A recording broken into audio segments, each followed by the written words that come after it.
The first-person shooter genre. Love them or hate them, first-person shooters have become an absolute staple of the gaming industry.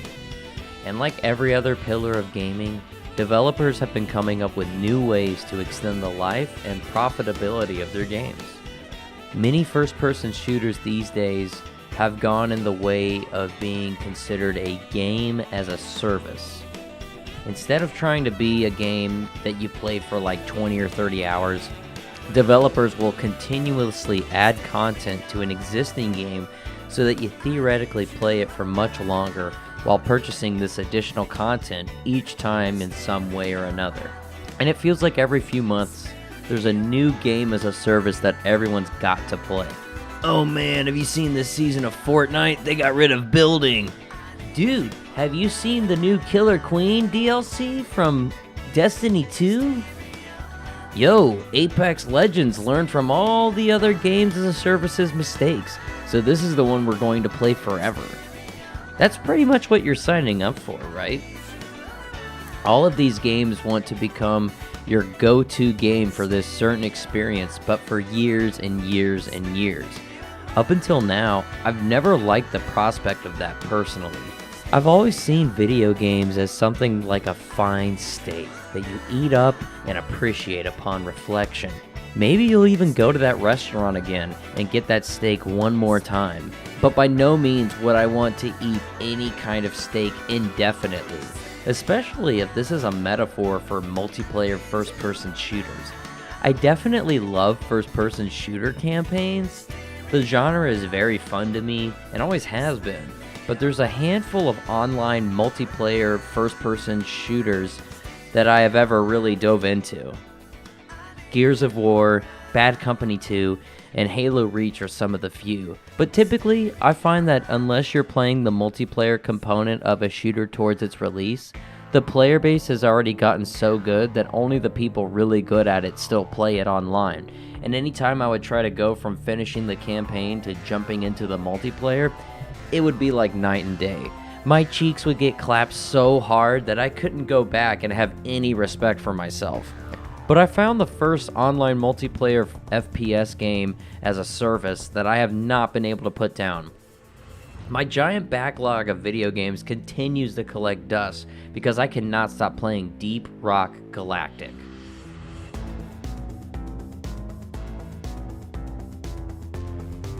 Deep Rock Galactic, or DRG, is a cooperative-only first-person shooter about a dwarf mining company that drills deep into a bug-infested planet rich with bug monsters and opportunity. You and up to 4 players must work together to make your way deeper and deeper into many different styles of mine that are swallowed in darkness. Thankfully, you have many tools in your disposal like flares so that you can see in the dark, and other tools that are used for traversal, but I'll get to that later. The mines are procedurally generated, but the only thing that gave that away to me was that there's so many levels, each with so much variety. And none of these levels are broken or appear to be obviously procedurally generated. Whatever tool or algorithm they've used to come up with these randomly generated levels is absolutely fantastic. And every 30 minutes, another round of levels is created for you to choose from. Each level you choose is one of currently 8 mission types, which range from kill this many bosses to collect this much of this mineral, or, my personal favorite, on-site refining, which tasks you with laying down some pipe to pump some kind of valuable liquid out of the ground like an oil rig.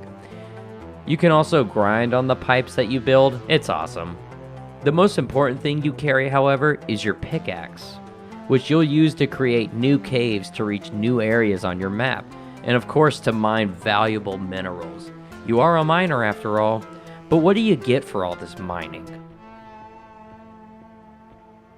Being a game as a service shooter, the way the game rewards you are with resources you use for everything from customizing and purchasing new weapons to my personal favorite, cosmetics. I must make my dwarf the prettiest. You choose from one of 4 classes of dwarf: Driller, Scout, Engineer, and my personal favorite right now, Gunner. While the job titles seem obvious, they each have nuanced abilities that complement one another. The engineer has a platform gun he can use to traverse walls and build bridges with, which is perfect when teamed up with a scout who can use his Batman-like grapple gun to zip to any location, especially those hard-to-reach minerals on the roof.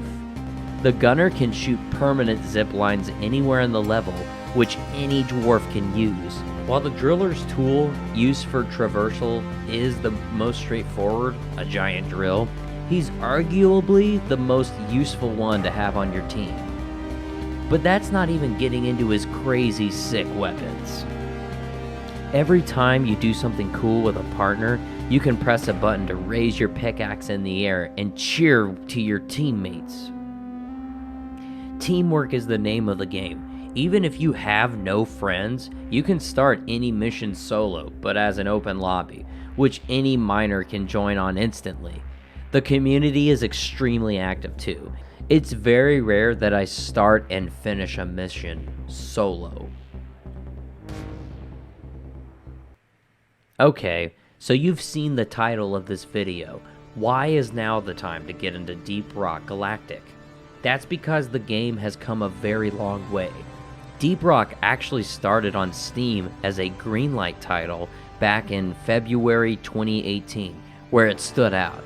As the game continued to gain a following on PC, 2 years after its initial release, Deep Rock got a big surge in popularity when it came to PlayStation as a PlayStation Plus game for free. As more and more people continue to play and give feedback, the developer, Ghost Ship Games, has made a major focus of their development philosophy, constant user feedback. Their game director, Mikael Peterson, refers to their approach to game design as open development, meaning they're not just transparent as possible to their users, they also actively ask for feedback and are influenced by the users. A great example I noticed of this was in a recent interview with Ghost Ship Games CEO Soren Lungaard, when asked to elaborate on the identity of Carl. In one of the first iterations of the game, there was and still is a line that says, when you shoot an enemy, it says, "This is for Carl." For Carl! According to our fans, he's this legendary miner that got lost in the mines, and you can still feel the spirit of Carl. The real honest answer is that we don't know. On November 4th, 2021, Season 1 Rival Incursion began for Deep Rock, which added a new mode, new enemy cosmetics, weapons, and much more. And this is where, in my opinion, the game began to find its stride. 6 months later, Season 2 Rival Escalation began, again adding a new mode, new cosmetics, new enemy types, weapons, and more. And now a story is beginning to form with a rival threat of some robot origin who is attempting to take over the dwarf's turf. All of these season passes they release each introduce new features that are tested and optimized by their own customers. And all of this additional content that usually only serves to maximize the profitability of the game is free, by the way. There's no season pass to buy or something that gives you a significant edge. You've got to earn all those weapons and, more importantly, cosmetic upgrades on your own time like everyone else did. I think my favorite thing about Deep Rock Galactic is its incredibly high reliance on co-op gameplay.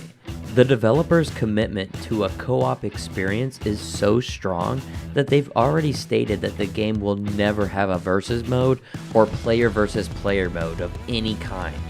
Although they did add that because of their open development philosophy, the fans are the boss at the end of the day, and if they want a PvP mode bad enough, then they'll have to find some way to make it work.